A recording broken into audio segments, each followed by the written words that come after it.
Get ready for a no BS approach to health and fitness. This is NBS Fitness Radio.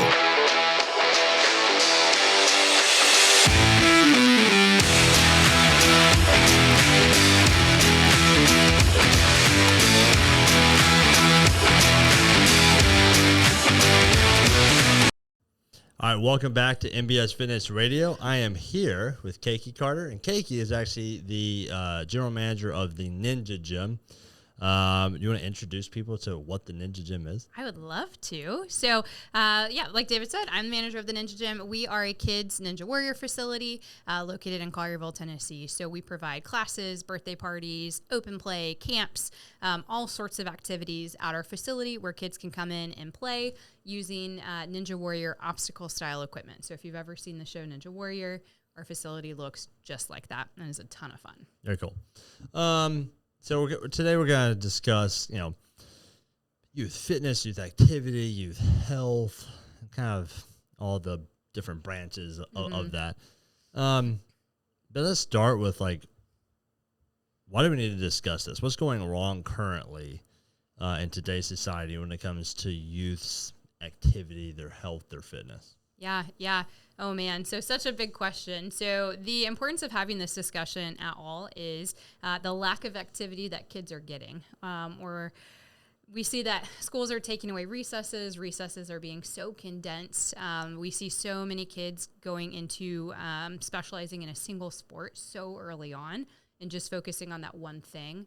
We see them running around with so many things and not enjoying any of them. The amount of parents who come to me looking for an activity, a physical activity specifically their child can enjoy, say that, over 80% of the parents that talk with me are trying to find something that's active for their child that their child can actually enjoy doing because they're not finding that elsewhere. Yeah. Well, maybe let's kind of break those down because you went both directions. One, not enough activity. Yeah, and too much. Yeah. Both. So, what's enough activity? What is having? Yeah. So how do we know that my kid's getting enough activity? What would be the metric? Yeah, I think that if you're concerned about it, that maybe they're not getting enough activity, right? We find out at school. I would start by asking your teachers, how much recess does my child get daily? And if they get 15 minutes of recess per day, that's probably not enough. Kids need a lot of time to play in an unstructured way, to run around and be creative and imaginative. Yeah. If you hear that and then you think, okay, well, what's my home schedule look like? And I pick my kids up at 4 p.m. I shuttle them off to music lessons or, theater class or tutoring or whatever it is. We come home, eat dinner, shower and go to bed. Yeah. So you're active. Yeah, right. But you're in the car all day. And then your kid has 15 minutes to run around all day, which just isn't enough. Yeah, for sure. It's like an hour, like the minimum dose. I think it varies kid to kid and kind of where they're at, but the more the better, certainly. If they're getting 15 minutes a day, it's definitely not enough. Yeah. I'd say that there's some healthy balance in that. I don't know that I would quantify it necessarily, but recess at least twice a day at school, which probably isn't happening unless they're in kindergarten, and then playtime after school. Yeah. So even if it's 20 minutes, that's way better than nothing. Yeah. I say that adults should exercise every day. Because it's not, and people, yes, you should exercise every day because it would be one thing if you were maybe doing a physically active job, 8 hours a day. So maybe you need 2 days of rest. But for most people, you don't have it. You're not doing anything physically active. Yep. And so 7 hours a week compared to 168 hours of potential hours. It's you should be active, exercising. Not a big ask. 7 hours a week, at least every single day for at least an hour. I think to that point, just to make clear for people listening, is you're not saying go hard 7 days a week. No. You're saying be active. So go on a walk for an hour on a Sunday. Correct. So by purposeful activity, that's moving your body through space. So that might be 3 days a week of weight training. Sure. It may be a couple of days of cardio, but then it may also be I play tennis, or we went on a family walk, or on Sundays we don't do anything very strenuous, but we Yeah, we go on a walk or we go swimming, or we play ball in the yard and just, Well, activity. And those same things, 1,000% for kids too. Kids should be moving and active 7 days a week in some way. Yeah. And I would encourage people mostly through play, some kind of imaginative play where they could be outside, running around, creating, exploring. Why is that important though? Because you keep saying unstructured, imaginative.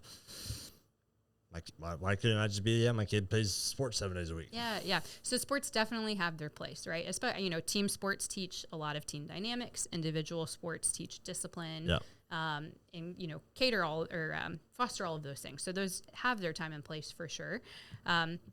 Young children, that should not be the bulk of their activity, in my opinion. What's young? What are we considering young? Oh, gosh. I'd say elementary school. If your child is, I'll just leave that. I'd say elementary school. Yeah. That even up to 5th grade, unstructured play is hugely important. And the reason I say unstructured, if you think of a child's day, they wake up, they go to school for 8 hours a day. They're sitting in a chair, being told what to do or not do. They get their 15-minute recess. Yeah.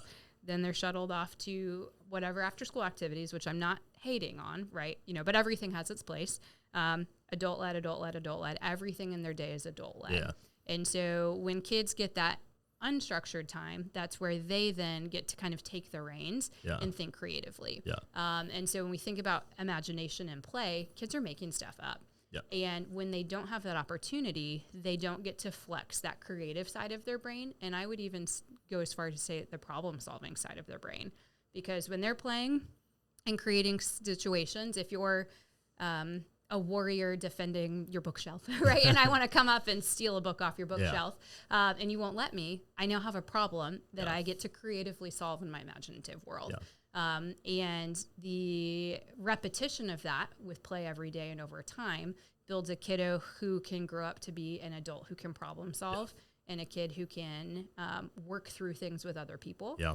When there's an adult constantly around telling you what to do or managing your interactions with others, which again, like I have kids, you saw this weekend, I had to manage my interactions with my kid with your kids, but they have to figure it out on their own. Which can be really healthy for them. Yeah, I'm going to tell you 2 situations that come to mind, and you and I are of the same mindset. That's one reason we're having this conversation, because we raise our kids very similar. But, we are kind of like a no screens household. If we watch screens, it's typically like it would have to be on a car ride to the beach where we're in the car for 8 hours. And it's like, okay, fine. Last case scenario. Tried all the things. Maybe 1 or 2 nights a week, we might watch a short show or a movie. And actually, I actually don't let my kids watch. I say don't let them watch, but we kind of shied away from like kids' cartoons. So we watch like nature stuff. Yeah. Oh, okay. Sure. Like the documentary about the national park, stuff like that. Yeah, like Nat Geo, Shark Week, like elephant, everything about elephants, that kind of stuff. Because what I've seen is like there's this constant like high stimulus cartoons and TV shows. It's just not good for them. Like, so I try to protect as much as I can. So, anyways, the story is that's our way of kind of raising our kids. And we went to to the lake with another couple, and they let their kids like play on iPads. So we're at a lake house with outdoors, and they had all kinds of like games and books and stuff. Sure. And just like a new situation. And I'd say my kids do a really good job of being imaginative and creating play. Because that's what they do. They're used to, But man, their kids didn't know how to like be imaginative. They didn't know how to entertain themselves. They were like, I need my iPad. Yep. I'm bored. I need my iPad. And I just saw how like that lack of imagination, that lack of play, found them in a spot where like, if they don't have structure, then I need something to numb my senses or just to like distract me. So that was like situation 1. And the other situation was yesterday we were at the park, and there's 3 moms and I'm the only dad. And was Jennifer with you? Jennifer, yeah. So my wife's there, and I don't know, there's like 8 kids, and one kid had an actual like foam sword, and everyone else just picked up sticks, and they were like stick fighting, and like all the moms were like kind of like tensing up and like hey, you know, like that kind of thing. And I said, awesome. I said, hey, let them play. Yeah. And they're like, well, they could hit each other in their eyes. Like, yeah, maybe they will, but like they'll figure it out. They're like, I can't play that way. Yeah. And I had to like fight. I was like, I can't control the other mom. I was like, Jennifer, like if it's annoying you, just look away. I said, if you can't handle it, just don't look at them. I was like, but let those daggum boys play. And my argument, I said, yeah, there is a tiny risk that one of them may get hurt. It's probably not, it's probably not going to be an eye getting gouged out. Yeah. But they might get hurt. But there's 100% risk if we step in and like don't let them do dangerous things or learn how to play with each other, or we're just constantly helicoptering parenting, they're going to be useless, weak adults. It's a very big jump, but yes, they will be hindered in many ways, or just won't have the same skill set that a child who has had those opportunities. So sad. Which I like my definition better. But my point being that I was like, I know that's the outcome. Yeah.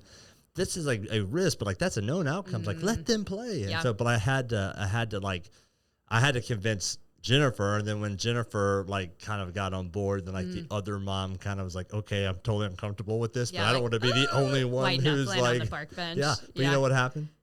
Everyone had a great time and nobody got hurt. Bingo. So I think you hit on 2 really key things there, right? So one, I think you hit on, or 3 really, safetyism, and then like public parenting with your second example. But the with your first story, I want to hit on boredom. Yeah. So boredom is essential in life. Like it is essential for your child to be bored. Yep. Obviously, I don't want your kids stuck in a room with nothing to do all day long, right? That's different. But it seems that in society today, with how easy it is for adults to not be bored with constant access to the entire world on a small device that we literally have on us all the time, we're showing that we're telling our kids, like, don't ever be bored. Mom's never bored. Dad's never bored, whatever.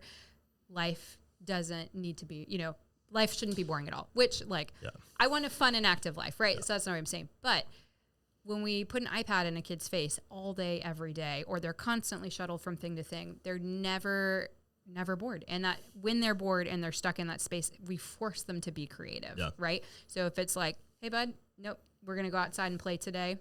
He'll figure my kid finds stuff to play with, right? Like he takes leaves. We find feathers, he finds sticks. He comes up with these really imaginative things because he gets some boredom, right? And so that boredom is just such a key piece. And I mean, if we think about too, kind of bigger picture, forget what the book is called. By the guy who loves to ruck. The pleasure or pain. Comfort Crisis. Yes, Comfort Crisis. How he talks about if we never experience pain, we can never fully appreciate the good things we have in life. Same thing with boredom. If we never experience boredom, we can never fully appreciate all of the awesome things that we have. I was going to say another essential to term for boredom is discomfort. Yeah, right. And so it's really healthy for our kids to learn that at a young age, so that as they get older, and those are different things and more, things that revolve to their family, their kids, or whatever, like those are skills they already have. Yeah, for sure. And you had one that you said boredom, and what was the other piece? Public parenting and then safetyism. So one thing, I struggle with this so much. And so I'm curious too, because you being a dad is slightly different than me being female and a mom. Like I feel like women are judged a little bit more for how kids behave in public and for watching over kids. And I often, and this is my personal stuff, but I often feel very judged from other mothers because I let my child do things like play with sticks, right? Yeah. And I have noticed a lot, and my child's much younger. My oldest son is only 3.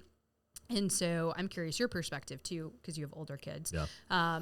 Whenever we're out in public, it is very much like constant parents always watching, don't do this, don't do that, stepping in to monitor conflicts between kids, which please hear, I want my son to be safe. So please hear that.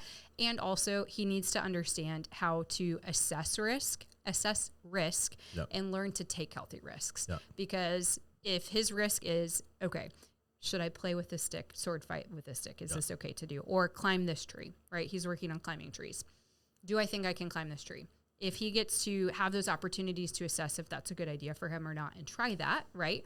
Then as risk in his life gets bigger, he is going to learn how to assess larger scale risk in a very healthy way and not be risk averse, right? And again, please, like, I don't want people to think that I let my kid go do whatever, but like within healthy limits, right? And a lot of that means not stepping in for stuff, letting him try stuff. And if he falls, like, obviously I'm not going to let him fall out of a tree. That's different. But if he's running on the sidewalk, like, run on the sidewalk. Like, if you trip and scrape your knee, like, you're going to be okay. All right. So kind of that piece. And then, you know, seeing parents try and jump in. We were at a birthday party this summer, and my son and his best little friend were running around. There's a little kiddie pool. They were wrestling in the pool, and a lot of the other parents were trying to stop them. And it's like, no, like, let him wrestle. Like, if you get stunked underwater, I'm literally standing right here watching. So like, I'm not going to let him drown my kid, you know, but like, it's okay if they wrestle. It's okay if they cry. Like, that's okay. So. Yes, I definitely feel like the safetyism. I see that all the time. And it's the natural nature is that a mother is more nurturing and a father is more maybe disciplined pushing. Maybe like rub some dirt in it or like put some salt on it. Yeah, but also like take chances. Like the father's job, or the father tends to be more like go out, try. Like it's a growth kind of focus, and the mother tends to be a bit more nurturing. Hence, like the need to have, you know, that dynamic in play. But then there's obviously spectrums of that. I've seen super safety dads, and but yeah, I agree. I try to, like, Jordan Peterson once says, like, you have to let kids do dangerous things with caution. Yeah, it's kind of like guardrails in place. So you will be okay and continue to live. I want you to try this dangerous thing as long as you're doing it with caution. Now, if you're doing it with reckless abandon, like if you're like riding your bike down the hill with no hands, no feet, and no helmet, I'm like, we know the consequences of that are huge. Like we're not gonna do that, right? But if you're doing like Caleb, this will sound just like a Caleb story. He came walking through my house the other day with a step stool. I was like, where are you taking that? He was like, I'm taking it outside so I can get on the fence. I was like, were you going to get on the fence? He's like, I want to see it's on the other side. I was like, all right. So I was like, go for it. And I look out there, and he's taking the step stool, climbing on top of the fence, and just walking down the fence, see what's on the other side. Incredible. He was walking on top of the fence planks? So do y'all have the... I have like a 2x4 on top. You have the 2x4 on top. Gosh, so I was like, whoa, he was super ninja. But I was like, okay, like dangerous, good fall.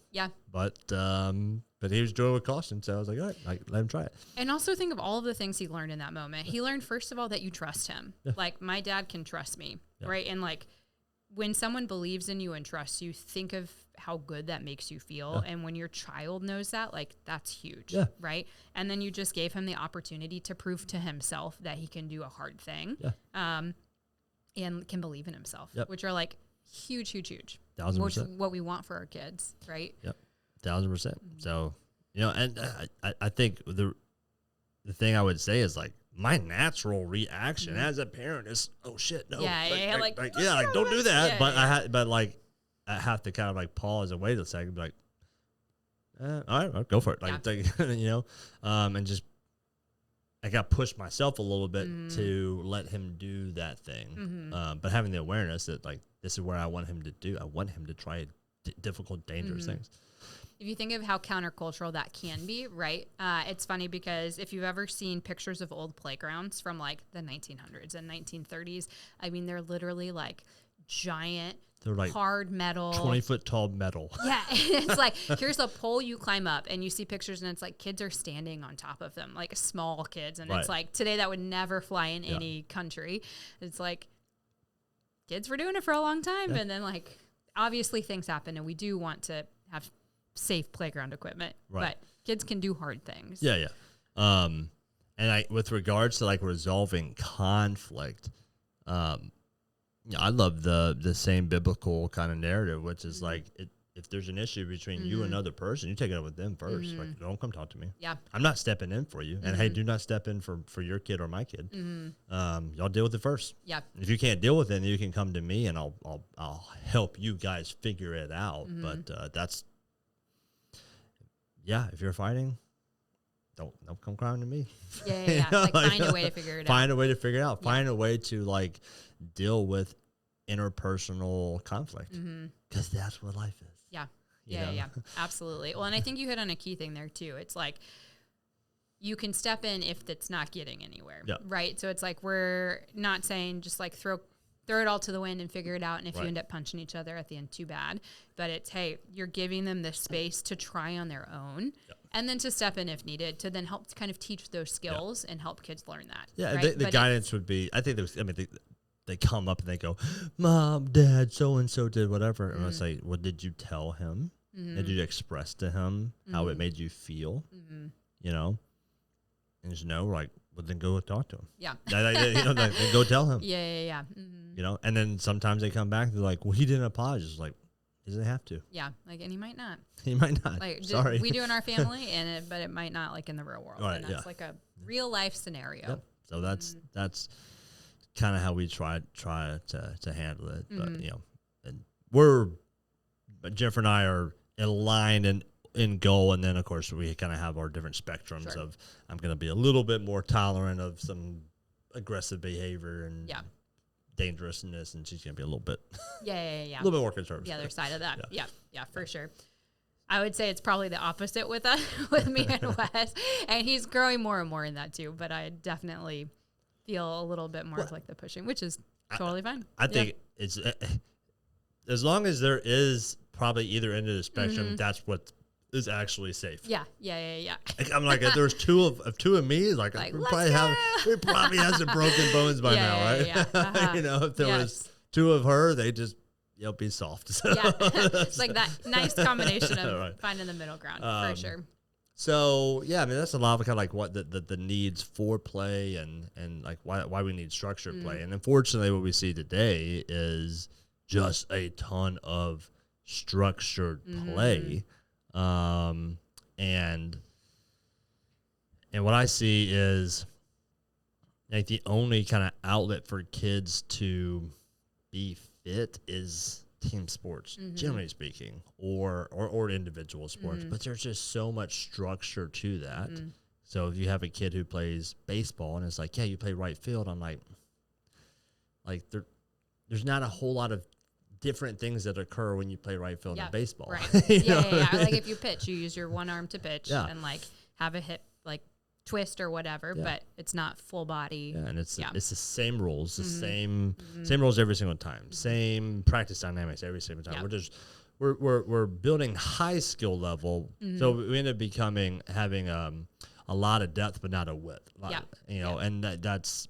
I mean, ultimately, if we're looking like, hey, childhood development, you need a little more width than just depth. Yeah. So talk a little bit about that and maybe how Ninja kind of helps. Yeah, for sure. Yeah, so to your point, kids specialize in a sport so early now, right? And I'm a big team sport fan. So I think that team sports are great for so many reasons, teaching how to work with others, how to listen to a coach, how to healthy team dynamics, all of that. And even individual sports, because it teaches discipline, determination, all of those things.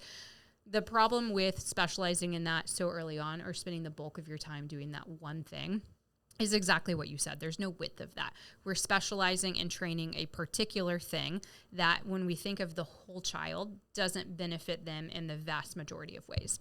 Yeah.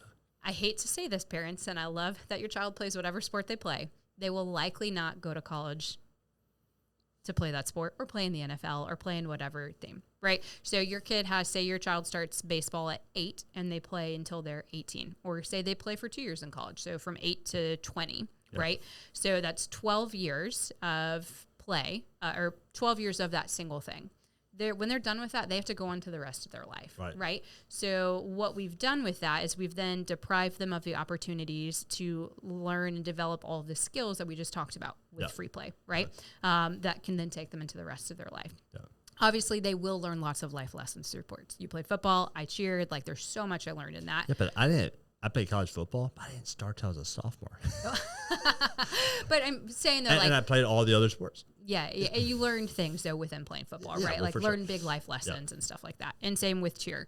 But there is, I think when you come out of that, many athletes go through this, like, who am I without this one particular thing? And it's then having to redefine themselves and figure out what it looks like to be healthy and active outside of their sport, and to figure out, like, for 12 years they were told what to do, when to do it, how to do it, and now no one's doing those things. Right. And that can be a serious learning curve, right? Like, I remember when I stopped cheering, the first year, I literally had no idea what to do. I would go on the elliptical and just do the elliptical for like 4 days a week for an hour. And I thought I was like being healthy, right?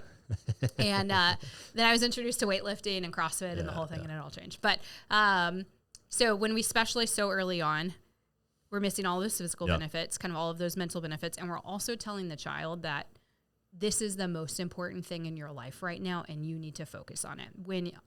And also, like, depending on the parent's involvement, like, this is the most important thing in my life right now. Yeah. And my happiness and my excitement is surrounded in you and this sport and this whole thing. And that's my life. Yeah. Hear me when I say I love my children and they're my life. And also, like, we have to exist as individuals outside of our child. Yep. And that's just a fine line to walk, right? Yep. When our kids are so involved in a particular sport. Yeah, for sure. So that hit a lot of different things. Yeah, no, I mean, but I think you hit the nail on the head in a lot of those ways. You know, it's a really simple question to ask. If you think your kid's going to be a pro athlete, it's like, are you? Yeah. Well, and I think realistically, if the answer's no, you probably don't have your kids probably aren't going to have those genetics. I'm not saying that obviously every kid that's in the pros doesn't get born from a pro athlete. Sure. But it's like, are you a pro athlete? Did you come close? Yeah. Then your kid probably doesn't have the genetics. You have 1% of 1% of being a pro athlete. So that means you have a 99.9% chance of not. Yeah. So if you're gonna leverage your options there, and you put all your chips on the table for the 0.01% chance that you might become a pro athlete, or you put all your chips into there's a 99.9% chance that I won't be. He's gonna have a life after this and need to have all of these. Yeah, and here's the other thing, I think people don't recognize this, You can play the development card, and the development card would raise you a level. And what I mean by that is, if you don't have the genetics to make the high school football team, you're just not big, fast, or strong enough, and you just really, really train, you'll play on the high school football team. I mean, maybe you play like a D3 school, but you're not going D1. You know, if you have to play the development card to get a D1 scholarship, you're not going to the pros. Yeah. I've been around lots of pros. I've trained pros. I've been around D1 top level athletes. Yeah. They're just more fit. They're just more athletic than you in their DNA. Yeah, genetically. Yeah. You know what I mean? You never stood a chance. Yeah. And so, you talked a lot about the overall development physically, but what you were also hinting at is their identity, and when you build a life where your kid's identity is in their sports performance in this particular sport, and that your identity is built into that, you are setting them up for extreme failure in life. Because, again, there's a 99.9% chance that they're going to fail. Yeah. So if their whole identity is in my success in this sport, and I feel like I have to be a good return on investment for my parents, then when they fail to do so, it's tough family dynamics with all of that, right? Well, and I think though too, one thing I want to mention with this is I recognize how hard it is to not do those things. We're in a society where that's what's valued, right? Where it's odd if your child is not involved in 7 after school activities. And that is kind of culturally acceptable. Yep. And so I see very much how parents get stuck, parents easily get into that because that is what the norm is within our society right now. Right. I think one of the things I love about what's the pressure? Big people are if you love your kids, you want to give them a chance. If they want to play high school baseball, then they got to play competitive baseball now. Not even that. For moms, I think a lot of it, and I can speak just for females, is just wanting to make sure you're not denying your kid opportunities, right? Like you feel this guilt of like, well, everyone else's kid is playing baseball. Yeah. Tommy should play baseball too, or, you know, whoever, or everyone else is doing cheerleading. I should for sure sign my daughter up for cheerleading so she doesn't miss out on opportunities, not get the memories, not make the same friends, which will, in our heads, we'll say like, put her behind later on in whatever it is, right? Which to some degree may be true. Like if your kid doesn't play soccer and everyone else plays soccer, like they might not have the same friends. And also like they will have a full and wonderful life. You'll have other like, friends. yeah, like they will make new friends and there are other things to do. But you can play soccer. It's just you probably shouldn't. It's just like you can play soccer. You just probably shouldn't play soccer only year round. Yeah. 6 to 7 days a week. Yeah. Yep. Yep. Or play soccer, do piano, do this, do that, do that, do that, do that, do that. Where like the kid's life is wake up, go to school, do activities, do homework, go to bed 3 hours late, rinse and repeat, get 5 hours of sleep at night, and rinse and repeat all day. Yep. I mean, it's not teaching your kid, like you're not setting them up for success, and you're also showing your child too that like my job as an adult is to chauffeur you around all of the time. Like, and kids need to see their parents having fun, enjoying their lives, like, and mom and dad not identified as only like I'm Cam's mom, which I am. And I love that. I love that part of my identity. It's not my only identity though. Well, and I think we can lose ourselves easily in putting all of our eggs in that one. It's a shitty picture of adulthood. Yeah, right. And there's nothing fun about being an adult. Why would they want to grow up to be an adult? Right. And then they don't. And that's why a lot of 20-year-olds are still very childish. Why do I want to have kids? Well, I don't have kids. If this is what it looks like. Looks like terrible. Like it takes away your whole life when you have kids, right? Yeah. Yeah, for sure. Yeah. Go on. I was going to say, so kind of to pivot that into Ninja, you'd ask kind of like how does Ninja kind of fit into all of that, right? Yep. Obviously within what we do, we offer classes. So yes, there is structure to that. I think one of the things I love about what we do is we always offer free play in our classes and whatever we do.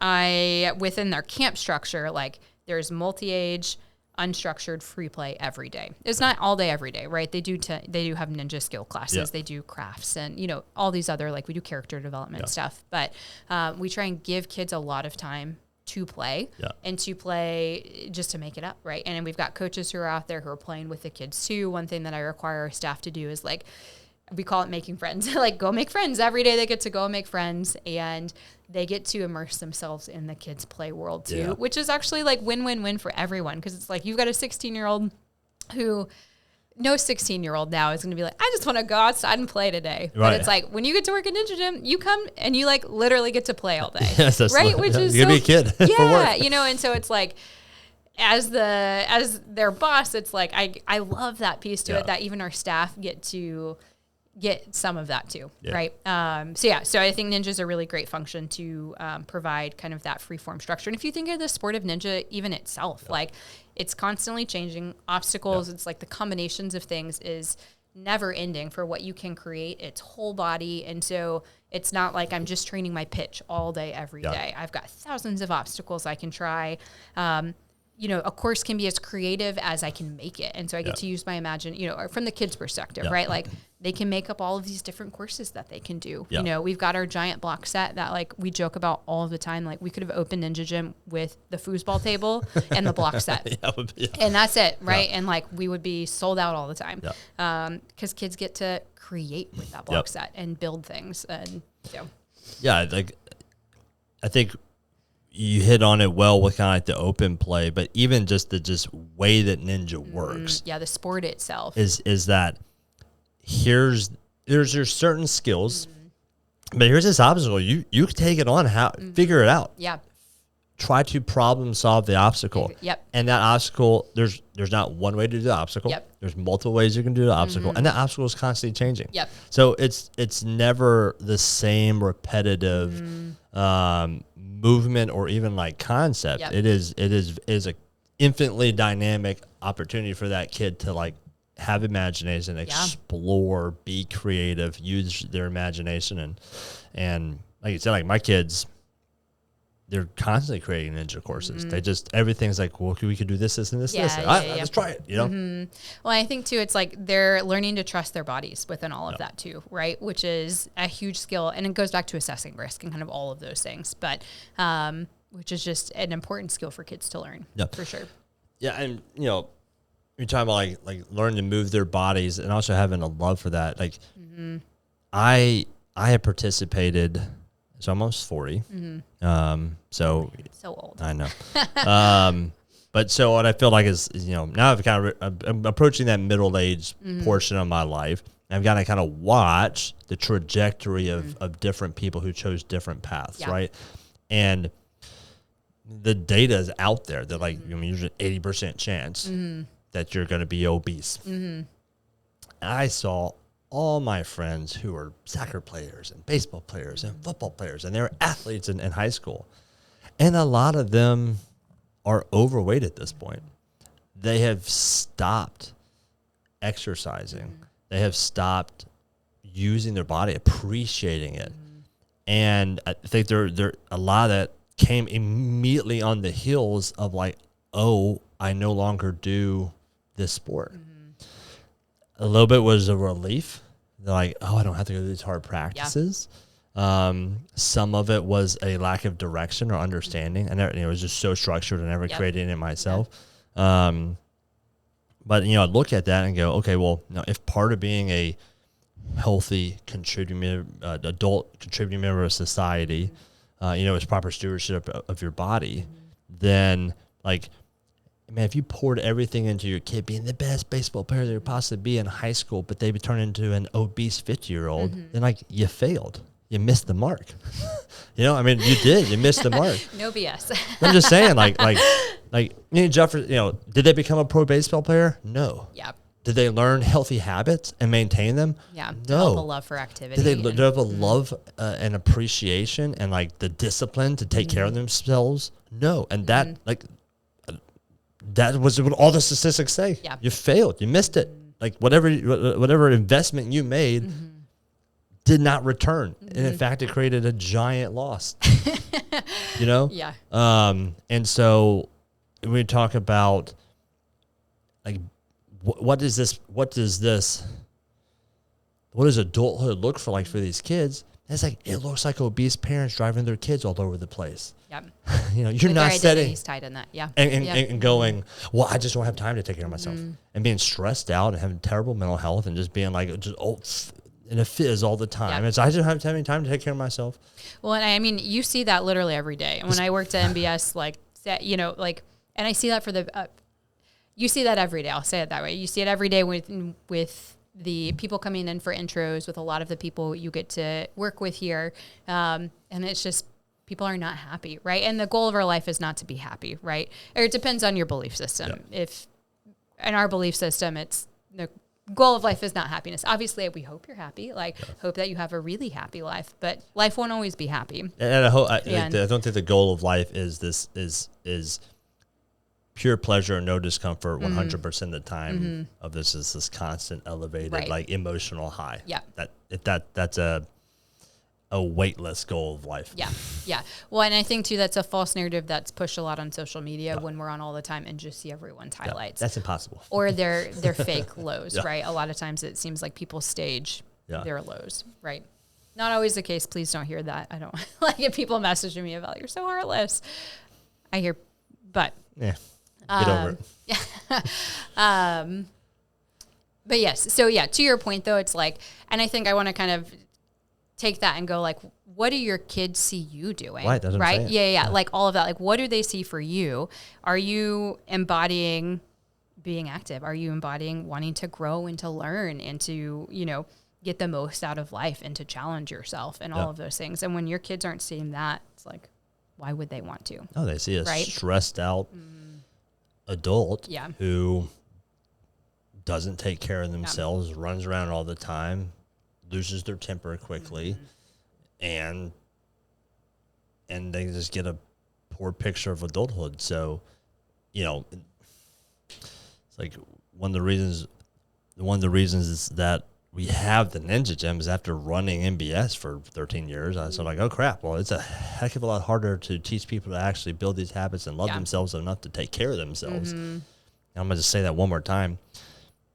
It's really hard to teach people to love themselves enough to take care of themselves after 50 years of not doing it. Yeah. Then it's just teach them as youth. And there you go. You know, that's a lot easier. Absolutely. Absolutely. So, you know, that's one of the reasons we have the ninja gyms is like, man, I can just teach kids to be healthy at a young age, and I don't have to try to convince them at 50 that it's a worthwhile pursuit. Life. Right? Yeah. Absolutely. And I kind of to your point, like I want to second, like I do see how easy it is to fall into all of those things when that's what society pushes, and how like abrasive it can feel when something like MBS can come in and step and say like, there's a different way, do it this way, you know, how like to your point, like that can be hard. And so I understand that for people. Is that an excuse? No, but I do see how that can be difficult. 1,000%. I mean, like I have 3 kids. They have a lot of after school activities. Yeah. Like we do a lot of stuff. I get it. It's not hard. I mean, sorry, it's not easy. It's incredibly hard. Also, like that was one of the things that makes it worth doing. You know, like the fact that it's hard, there's a lot more sense of accomplishments when you did it. Yeah. And anything we learn from society today is like, man, like flowing with the stream is probably not the way that you want to go. Yes. You know what I mean? Like, so like it being hard is not an excuse. I recognize that it is hard, but yet like you have the responsibility to yourself and to your children to like, someone's got to break the daggum chain. Yeah. Someone's got to, you know, like the question you could ask yourself is like, would you wish the same path of health? Yeah. For your both kids. physical and mentally for your kids, you know? I mean, I think that's a really sobering question because most people would probably say no. Yeah.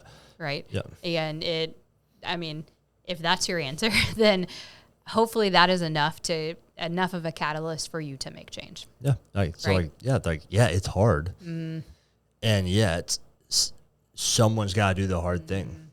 Hopefully you can do like discomfort and hardness, whatever is like, that's coming down the pipeline. Yeah. It's just either like you figure it out now and build the habits and teach your kids and live by example, like do the hard things now, or you pass the hard things down the line. Like, no, I'll let my kid figure out this, you know, I'll make them live a hard life so that they struggle with and this. it's just the same You know, cycle and I won't, over and over. yeah, I'm just gonna pass the bucket down the line and like, I'm not willing to figure it out, but maybe my kids will. Yeah. It's like, well, that's a pretty non-parental way of looking at it.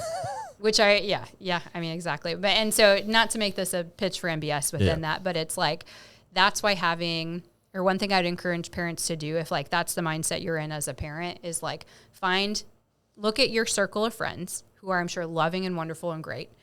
And also, are any of them doing that thing? So are any of them trying the hard things or any of them? And if they're not, you need to find some people to put in your circle who are. Ideally, who are like real life people that you can physically see and not people on the internet, right?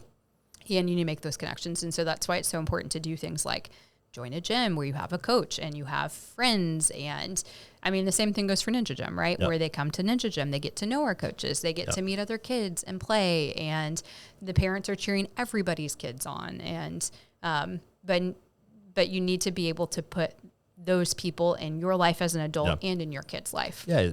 You know, we talked about like phones and screens, all that kind of stuff. It's like, it is really hard to parent your kids when all their friends have screens. Gosh, Just like, I got to find the other parents who think like me. I mean, can I tell you, in all honesty, like that's one of the things I'm most nervous about, because in reading all of the data that has come out on cell phone usage, and especially before adolescence, or before puberty, excuse me, and like how that literally changes the neural pathways in your kid's brain, and not for good. That is one of the things that I am most worried about is like, how do I raise a countercultural kid who can still exist in society, right? But also be healthy and thrive and not be reliant on all those things. So my optimist view is that if we kind of look at the way all that came about, yeah, I didn't get my first cell phone. Maybe at 16 or 17. You were late. How old are I you? didn't have them back. Well, I got my first one, I think, 39. in 8th grade. So I guess I wasn't that far off. I got in 8th grade. Yeah. It was like a Nokia. Yeah. But like that was like the first, I mean, it was like 2 years after like cell phones were like a normal thing, right? And it was like, yeah, the Nokia, or I came out, Indestructible. whichever one I had. Yeah. I didn't have the Nokia. I was so jealous because everyone had the snake game. I was like, So fun. I was like, can I borrow your phone? Yeah. But you know, I got it at 16, but all you could do was text and call. And you didn't have anything else on there. And you could only text a person. Let's also say that. Like, there wasn't group texting. Yeah, you could only back in the text. day. Well, you had limited. It was one-to-one communication. Yeah, and it was limited to like, I mean, you only got like so many characters Yeah. or like text messages. And messages in a month, right? Right, like yeah. you had 100 texts you could send that month. Yeah. Right. So it was quite limited. So my parents are trying to navigate this new technology that has never existed before. Like, okay, like there is no data, there is no, best practices here. Sure. There's like, I don't know, we're just guessing on this. Yeah. Like, this thing just came out, right? And as it's gone, then, iPhones came out, and then we had social media, and then you had the ability to kind of just, all of that just exploded in its capability of like stealing your attention. Yeah. But that was new technology that people had no idea how it would affect kids. But now we do. And so Gen Z, I mean, Gen Z, they grew up with social media and screens from birth. And they're kind of the first ones to kind of have that. So, I mean, they're the ones that a lot of the data's on. It's like, not good outcomes. Right. But like our kids aren't old enough to have any of that. Yeah. So now there's all the data. So you're like, okay, like more parents are aware that. I hope so. They are. I mean, because I sure hope so. Because these are conversations. Yeah. I mean, you think even like the book, like Anxious Generation, like I mean, it's a best-selling book. So well, I mean, yeah, and like to your point, like it's super clear. It's like internet, cell phone usage up, like mental health extremely low. Yeah. Like, I mean, completely conversed. Yeah. For sure. So like, I mean, that's why you are at least seeing a pushback against it. So there is a pushback against it. You're seeing schools who are like, let's just see what happens if we ban cell phones. And you're seeing parental groups kind of get together. You're seeing parents have this conversation, this concern about the screens. Not every parent, but there, at least now it's like, oh, there's people out there that think like me. You're not like the solo weird parent who's in like, a silo. oh my gosh, I'm the only parent who doesn't want to do this. Yeah. Like you can find a group of parents within your kids' connections. And so like, I don't want to do this for my kid. And they don't have to feel like the weird one. So as far as like putting yourself in communities, like, yeah, you can find a community of other adults who want to steward their bodies well. Yeah. You can find another parent, another community of adults who don't want their kids to be Addicted to the screen. addicted to the screens or filled with crazy amounts of activities or like that aren't afraid to like do hard things together. And it may be a smaller group of people, but I mean, they're out there now. You can find them. Yes. Yeah. You can definitely find them. So, well, let's wrap it up. What are some ways that, like, give us some steps, because what are some steps that parents can take, like, right now to kind of move the direction better for their kids' health, fitness, overall kind of development? Yeah. Yeah, I'd say start looking at your calendar, right? I'd say there are two ways to look at this. One, look at your calendar and your life. And kind of to our point earlier, like, are you happy with your body? Are you happy with the way your life is? And if your answer is no to those things, like, I would implore you to go and do something about that. Find community, find a fitness group to join so that your child can see you starting to live out those values, right? Because kids will inherit the values that we have. Yep. So start to value those things more as an adult. For your kid, look at their schedule. If you come home after school and every night of the week is booked with activities, I would encourage you to consider dropping one or two of them, right? Your child, like, you probably can't go to 6 activities down to 1 in, 1 week, but start to slowly wean them off those things. And I'd look at the activities too, and how many of those activities are physically active, whole body physically active. So not just select single sport, right? Like, we're destroying baseball. I love baseball, hear that, but like things like that, right? And finding ways for your kids to do those things. If you're here in Memphis, obviously I would encourage them to come to the Ninja Gym where they can play and have fun and get to be imaginative and use their whole body. So I'd say start with those things. And then I would say too, on the weekends, get active with your family. Go on a walk, go on a hike, go find something hard together, like try and learn to climb a tree together, do something that is either hard or active with your family, because it will, 1, instill like, hey, my parents like this, and kind of instill that value. 2, strengthen your relationship with your kid. And then 3, start to develop all of those things that you're hoping for. And then 4, when you're out in public and having play dates, try not to step in and parent. Let kids figure some stuff out. Love it. Very cool. So. For the parents interested in Ninja Gym, what's the best path to kind of get set up? Yeah. So I'd say go to our website, theninjagym.net. We've got lots of buttons there where you can click for more information, click for a trial class. I would encourage, if you're interested at all, have them attend a trial class. So go to our website. You can find that information there. And they get to come in and actually try Ninja, see what it's like, and kind of go from there. Awesome. All right, Kaki. Thanks for coming on the NBS Fitness Radio. Thanks for having me. This is super fun. Awesome. Appreciate it. All right, y'all. Out.